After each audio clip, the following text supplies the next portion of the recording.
Gulliver's Travels. Gulliver's Travels was printed in London in 1726, though most of it was certainly written in the years 1721-25.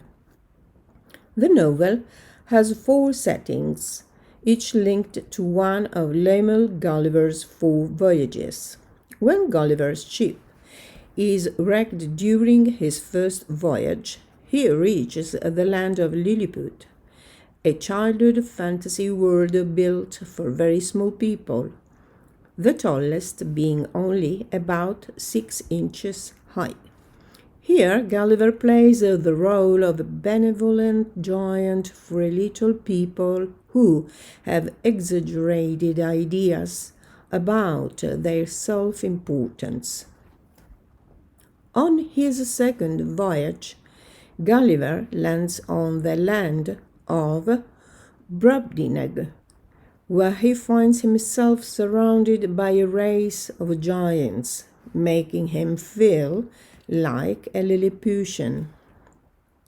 In both worlds, Gulliver finds that he must use his wits to survive.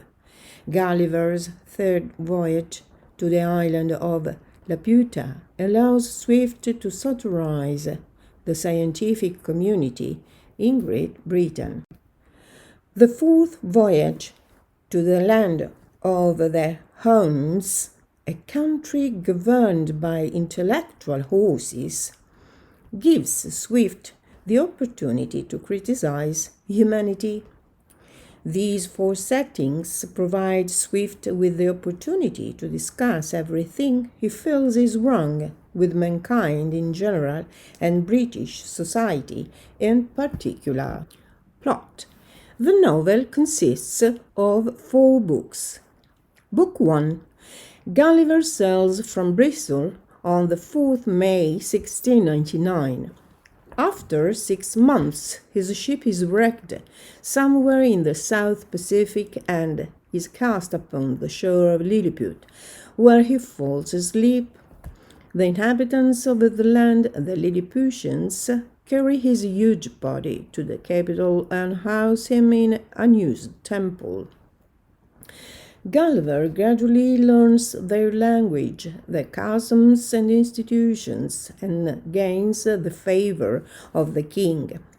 After several amusing experiences, he manages to return to England. Book 2. On the 20th June 1702, Gulliver sails for India, but finds himself in Brobdingnag, a country Swift located in Alaska. Here, the natives are giants, and Gulliver becomes the king's pet and is carried around in a cage. The king enjoys talking with him about the system of government in England and Europe. One day, Gulliver's cage is lifted up by a huge bird and dropped in the middle of the ocean. He is rescued by a ship and returns to England. The character of Gulliver.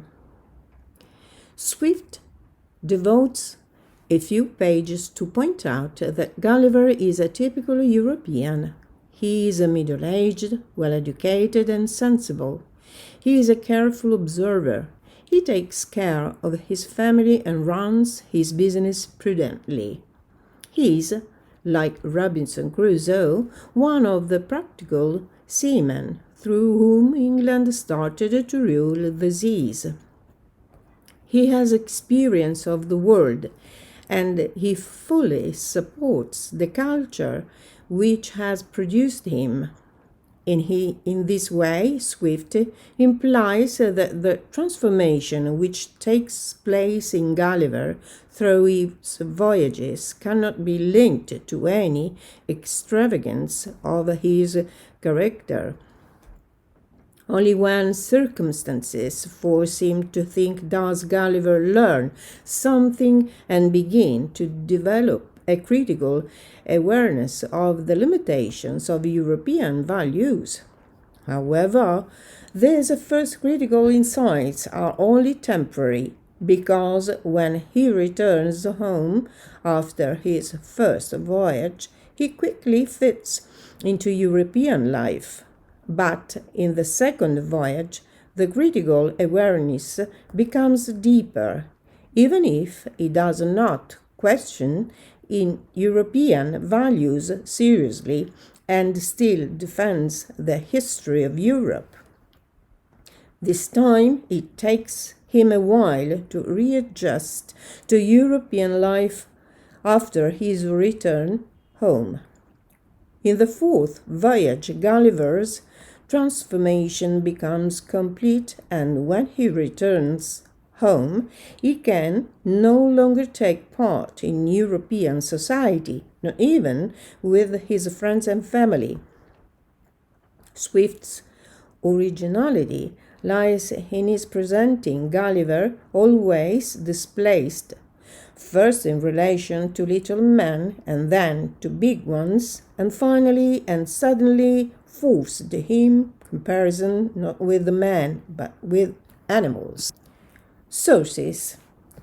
Swift looked to the extensive literature travel, real and imaginary. In fact, throughout the 17th century, the imaginary voyage had been used by French writers as a vehicle for their theories.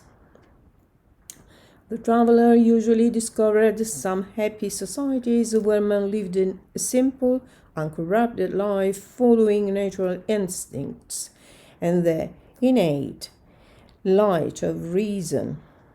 And from these utopias, a European man was seen as the victim of civilization. Gulliver's experiences are different because the people among whom he is cast are in no sense children of nature. They all live in highly organized societies and are governed by institutions. If, in the end, Gulliver takes an aversion to everything at home, it is because Europe is losing its civilization and falling into a state of corruption expressed in the novel by the constant opposition between rationality and anomaly. The scientific projects described in Book 3 show a familiarity with the work of the Royal Society. Finally, there are recognizable elements of political allegory through allusions to people and events in the England of Queen Anne and George I. Levels of interpretation. Swift's masterpiece can be read on different levels. It has been widely read as a tale for children because of Gulliver's amusing and absurd adventures, especially in the first two books. It can also be read as a political allegory of Swift's time, as a parody of voyage literature, or a masterpiece of misanthropy and a reflection on the aberrations of human reason.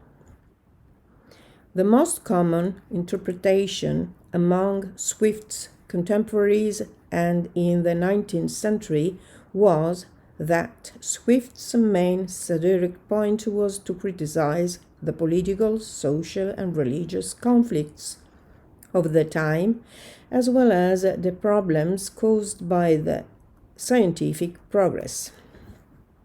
A second interpretation claimed that Swift was mentally unbalanced, and therefore the reader does not need to consider the ending of the book seriously.